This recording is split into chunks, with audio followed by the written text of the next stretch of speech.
¿Y qué pasó con Roger Bartra?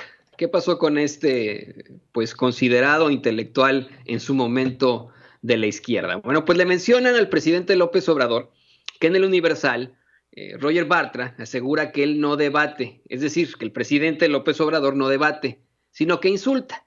Hay una entrevista en la que precisamente Roger Bartra se enfrasca en descalificaciones hacia el presidente López Obrador una y otra vez. El presidente dice, bueno, pues ya leí la nota, la leí desde muy temprano, antes de que empiece incluso la reunión de seguridad, agarro mi tableta, dice López Obrador, le llama la tabla, ¿no? La tableta, y se pone a revisar noticias, los periódicos, así como aquí en Sin Censura que hacemos obviamente nuestra junta de información y monitoreamos los medios de comunicación desde la madrugada, ¿no? Así lo mismo dice López Obrador. Dice que ya leyó la nota del Universal, comenta que él lo conoció desde que estaba estudiando, a Roger Bartra, pero que no tiene amistad con él. Sabía que era uno de estos intelectuales de izquierda, marxistas, muy famosos, y que de repente, de buenas a primeras, Roger Bartra se cansó de ser como era y se pasó a la derecha. Esto pasa mucho, ¿eh? Aquí en Estados Unidos es constante el dicho de que aquel que no es socialista a los 20 años no tiene futuro o algo así, y el que lo sigue siendo a los 40 está loco, ¿no? Algo así dicen aquí en Estados Unidos, y es algo que se toma mucho en México. En México, sí, en efecto, muchas de estas familias de apellido Bartra, de apellido Loret de Mola, de apellido, pues apellidos rimbombantes de la alta, de la high, de estas familias que han dominado a México, García Harfuch, por ejemplo, ¿no? Que han dominado a México desde sus inicios, que siempre han estado en las esferas del poder, pues muchas veces en la universidad, siendo jóvenes, se dan cuenta de las diferencias que existen en las ideologías, y muchos de ellos son de izquierda, pero pues siempre han sido de la derecha, siempre han comido de las mieles de la derecha, siempre han tenido las mejores oportunidades, y cuando a un Roger Bartra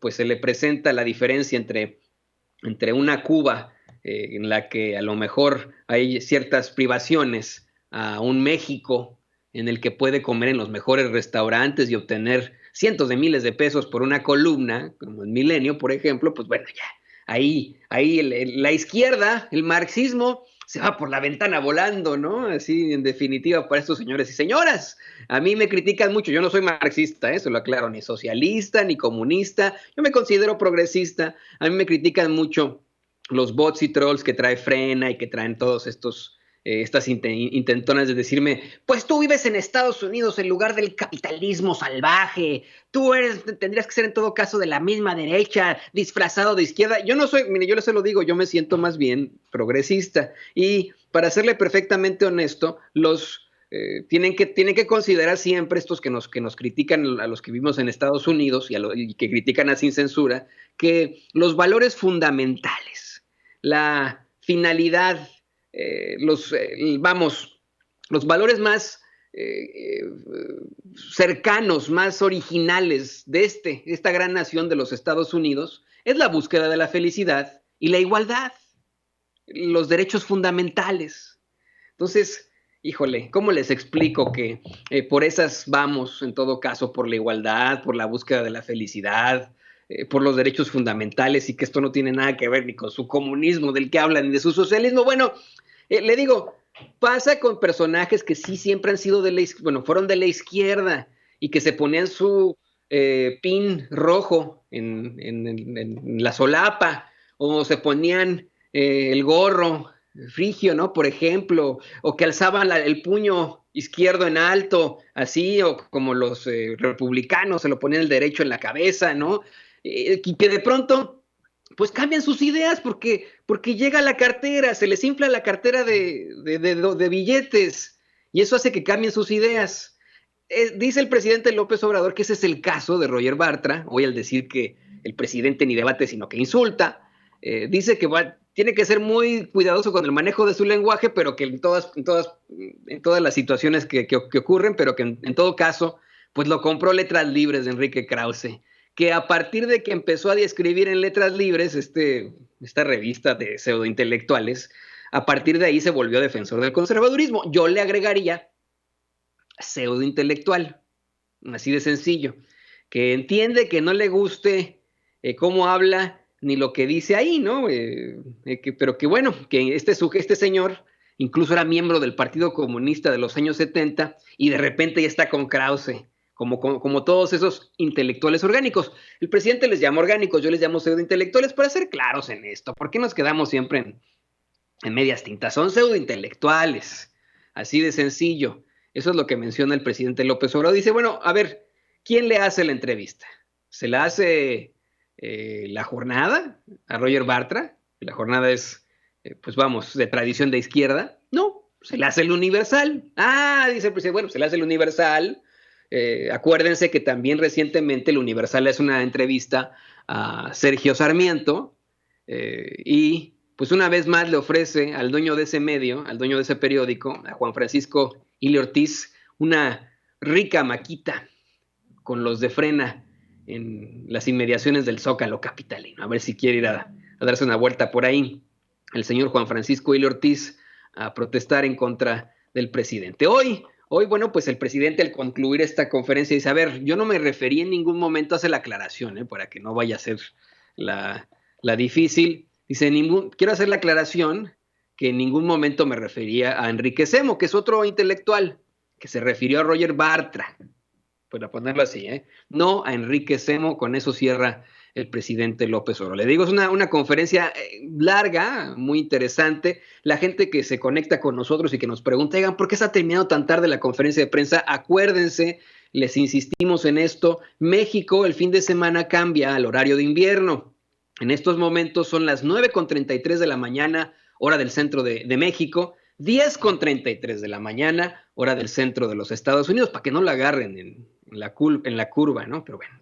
Y mire, fue una conferencia en la que Dalila Escobar hizo como 15 preguntas, así como de costumbre. Yo no sé ni siquiera por qué tanto le dan la palabra a Dalila Escobar. No entiendo, lo hago como una crítica muy constructiva precisamente al presidente, ¿no? Porque vamos, habiendo tantos reporteros, tantas reporteras, tantas corresponsales y corresponsales, no entiendo como por qué tendría que estar siempre. Casi todos los días le dan la palabra a Dalila Escobar y es una Dalila Escobar que ocupa el tiempo de los demás. Mire, nuestro trabajo como periodistas es en efecto buscar llevar información, obtener información para usted. Y su chamba, lo hace muy bien Dalila, es cuestionar, es pedir, es cuestionar a la autoridad, buscar información para la gente. Esa es su chamba. Sin embargo, pues sí tenemos ética periodística y profesionalismo y nos tenemos que sujetar a los manuales, a los reglamentos. A veces se pueden romper las reglas, pero no siempre. Fíjese cómo la semana pasada mi compañero y amigo Vicente Serrano hace dos consignas importantes, dos planteamientos importantes que son devastadores, y sumamente importantes para nuestra democracia. Acuérdese, habla de esta investigación que hace Anabel Hernández a Omar García Harfuch y cómo reprueba estos exámenes de control de confianza y le plantea al presidente las grabaciones de nuestra compañera Meme Yamel sobre esta reunión que tuvo pues el ex sindicalista de Pemex y acusado hasta el por mil, Carlos Romero de Champs, con dos funcionarios, vamos, el que lo sucede en el cargo, que es Manuel Limón, otro exdiputado del PRI, y quien fuera la cabeza de recursos humanos en Pemex, Cabrera, ¿no? Entonces, y esto ocasiona pues situaciones importantes. Y eso lo hace Vicente Serrano en dos preguntas, en dos planteamientos, no en 15 como Dalila Escobar. Es que pareciera la mañanera, es más, vamos a cambiar la cortinilla, ¿quién sin censura? La mañanera con el presidente López Obrador, la mañanera del presidente López Obrador, ¡no! La mañanera de Dalila Escobar, oiga, pero bueno, eso ya no nos toca a nosotros, simplemente tóquense el corazón para ver su ética periodística, por favor, compañeros. Dalila le recrimina a López Obrador que hubiera manifestaciones tanto a favor como en contra de su gobierno durante su visita a Tamaulipas y que un grupo de agricultores pues aseguran que la irrigación del agua ha sido inequitativa. Esto para preguntarle si se viene un conflicto como el de Chihuahua, pero en ese estado, debido a las declaraciones del gobernador Francisco García Cabeza de Vaca, este panista que supuestamente también está siendo investigado. El presidente comentó que en primer lugar estuvo en Coahuila. Esto para supervisar el rescate de los cuerpos de los mineros, de pasta de conchos, y después de ahí fue a una planta. Habló sobre el rescate de Pemex y la Comisión Federal de Electricidad, asegurando que incluso hay legisladores de Estados Unidos apoyando a las empresas particulares que dicen que el gobierno de México está fortaleciendo a la Comisión Federal de Electricidad para reconocer que claro que sí, que ni modo que fortalezcan a Iberdrola. Les dijo que a él le paga el pueblo de México, no Iberdrola. Insiste con esto que menciona el fin de semana en Coahuila, que se llevó a la secretaria de Energía, más bien, pues vamos, Iberdrola se lleva a la secretaria de Energía de Calderón, y el mismo Calderón insiste con esto como miembro de su consejo de administración, y que pues se quedaron mal acostumbrados, que su gobierno tiene que defender el interés público. Ahora bien, aclaró que mientras estuvieron en Coahuila, dice el presidente, pues los actos fueron normales, ¿no? Mítines normales, hablaron, badabín, badabán, no pasó a mayores.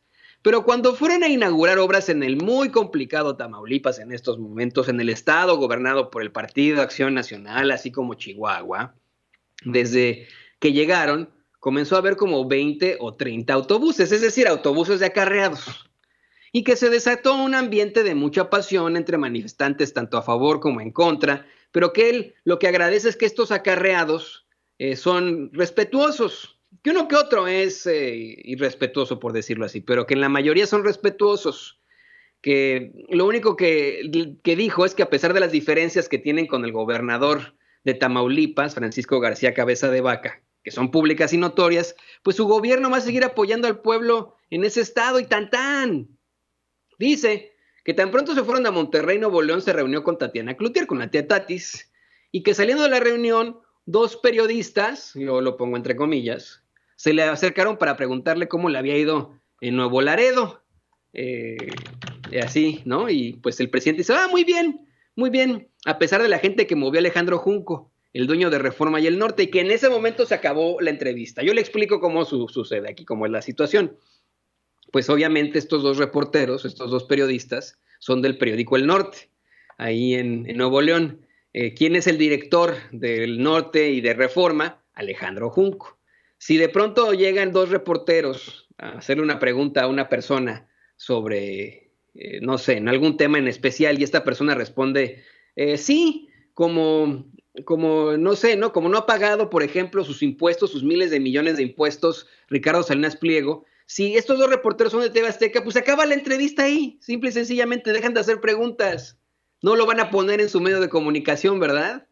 Esto es espantoso, pero no van a patear el pesebre, como ellos mismos dicen, ¿verdad? Bueno, lo mismo ocurre con estos reporteros del norte. Le preguntan con la jiribilla absoluta a López Obrador, diga, ¿cómo le fue a Nuevo León, que hubo protestas por ahí, ¿verdad? Y López Obrador le responde, sí, mano, pero estuvo bueno a pesar de la gente que movió tu patrón, Alejandro Junco. Entonces, pues ya nada más se meten estos reporteros las manos a los bolsillos, comienzan a silbar y se van lentamente. Así de sencillo, ¿no? Habló sobre el control del agua que tiene el ALA en Tamaulipas, una empresa que dijo consume pues mucha agua, y aseguró que lo que hizo Vicente Fox, como le ayudaron algunos empresarios, fue nombrar en Conagua al gerente del ALA, que por cierto dice no lo hizo muy mal, no hizo un mal trabajo, pero bueno, esto para que nos ubiquemos cómo está la cosa en estos momentos de Tamaulipas con el agua, si vamos, se podría caer en la politiquería como en Chihuahua, cosa que también preguntaba en sus 15 preguntas, en sus 15 cuestiones, Dalila Escobar.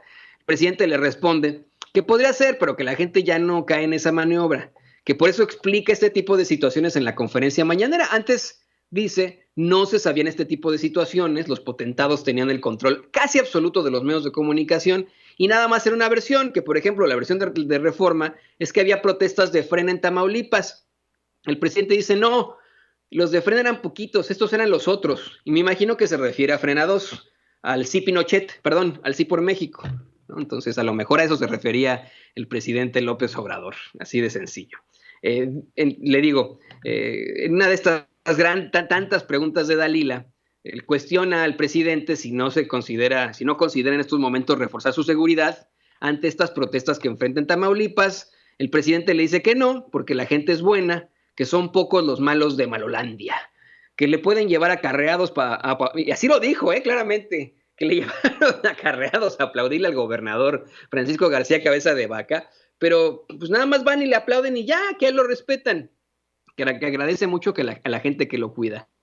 Aquí sí le soy perfectamente honesto, con mucho respeto yo le diría al presidente López Obrador que aguas, porque por mucho que sean muy pocos los malos de Malolandia, con un malo de Malolandia que se le ponga enfrente y amenace su seguridad, con ese es suficiente, ¿eh? Así que debe tener mucho cuidado el presidente, tiene que tener mucho cuidado, tiene que incrementar su seguridad, es muy importante. Aquí en Sin Censura no nos cansamos de decirlo, ¿eh? Desde el principio dijimos, bueno, es el presidente de la República, por supuesto que debe tener un dispositivo de seguridad, varias escoltas, y él insiste en que no, en que el pueblo lo cuida. Yo se lo digo, señor presidente, con muchísimo respeto, con que uno de esos malos de Malolandia intente hacerle algo puede ser catastrófico y tenemos que tener mucho, mucho cuidado. Así lo pone. Bueno, llegó el turno de Antonio Baranda de Reforma, quien le recrimina también a López Obrador esta promoción que supuestamente se están haciendo algunos superdelegados rumbo a las elecciones del próximo año. Esto porque así lo traen en Reforma a sus 8 columnas, ¿no? Ya ve que usted que el Pasquín Inmundo lo que busca en todo caso es un desprestigio de López Obrador desde sus inicios. Ahora bien, no siempre fue un Pasquín Inmundo. Y no todos los que trabajan en ese pasquín inmundo son, pues, malos, por decirlo así, no son malos, ¿no? Siguen órdenes, desafortunadamente, es lo que le decía en cuanto a estos, cuando se les menciona el nombre de su patrón, pues meten las manos en los bolsillos, se van chiflando lentamente, pero sí, Reforma en su momento sí fue un medio, sí de la derecha, pero un referente periodístico. Hoy, miren nomás, ¿no? Es un pasquín inmundo. Y así lo demuestra Antonio Baranda con esto de los superdelegados. El presidente le responde que los que trabajan en el gobierno tienen hasta esta semana porque se les está pidiendo que renuncien, que en cuanto a una promoción, no, ya saben que no pueden hacerlo, que si hay pruebas de esto, se tiene que denunciar y el que cometa este fraude electoral se irá a la cárcel, ya es un delito grave. Yo estoy completamente de acuerdo con eso. El presidente López Obrador aseguró que siguiendo los pasos fraudulentos de Salinas de Gortari al hablar de los fraudes precisamente, Felipe Calderón hizo lo mismo y declaró la guerra al narcotráfico. Insiste con que le pegó un garrotazo a lo tonto, a lo estúpido, a lo pendejo, al avispero, y que nos metió a todos los mexicanos en un atolladero. Creo que el presidente López Obrador se queda corto. ¿Qué atolladero, hombre? Y nos abrió las puertas del infierno para todos los mexicanos, y esto solamente para ganar legitimidad. Por eso dice el presidente, en mi gobierno no estamos permitiendo ningún tipo de fraudes. Imagínense todo lo que ocasionó el fraude de Salinas y el fraude de Felipe Calderón. Así de sencillo. Le insistía Antonio Baranda al preguntarle al presidente López Obrador si se frenan estas inversiones en energías renovables, pues a lo mejor, con estas políticas se podrían frenar las inversiones en energías renovables. El presidente explicó que él no está en contra de las energías renovables, sino que se utilizaron para lucrar, que es muy interesante lo que pasaba. Le daban contratos a estas empresas de energías renovables y que producieran o no, hubiera viento o no, hubiera sol o no, hubiera energía solar o no, se les tenía que pagar de todos modos y que de todos modos tenía que entrarle la Comisión Federal de Electricidad, así que era un fraudezote. Insiste el presidente en que si hubiese ganado el PRI o el PAN, a finales de este gobierno ya ni siquiera existiría ni Pemex ni la Comisión Federal de Electricidad. ¿Y cuánto le pagan para proteger a Repsol, a Shell o a Iberdrola? A él le pagan para proteger a la CFE, a Pemex y a los mexicanos. Insiste con esto. Y bueno, mire, ¿sabe? Esto fue vaya que fue una conferencia de prensa larguísima. ¿Qué le parece si nos vamos enlazando en estos momentos con nuestro corresponsal